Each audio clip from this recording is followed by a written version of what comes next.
நபி ஸல்லல்லாஹு அலைஹி வஸல்லம் அவர்களின் நெஞ்சு திறக்கப்படுதல்.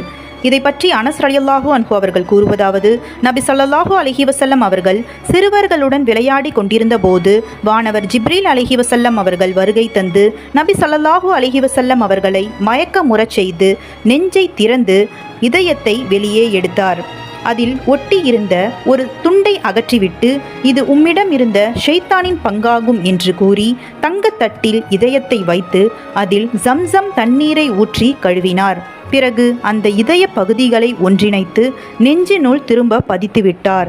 இதை கண்ட சிறுவர்கள் ஹலிமாவிடம் ஓடோடி வந்து முஹம்மது கொலை செய்யப்பட்டார் என்றார்கள். நபி ஸல்லல்லாஹு அலைஹி வஸல்லம் அவர்களை நோக்கி அனைவரும் விரைந்தனர். அவர் நிறம் மாறி காட்சியளித்தார். இதை பற்றி அனஸ் ரலியல்லாஹு அன்ஹு அவர்கள் கூறுகிறார்கள், நபி ஸல்லல்லாஹு அலைஹி வஸல்லம் அவர்களின் நெஞ்சில் தைக்கப்பட்டதற்கான அடையாளத்தை நான் கண்டேன். இந்த பதிவு முஸ்லிம் கித்தாபில் பதிவு செய்யப்பட்டுள்ளது.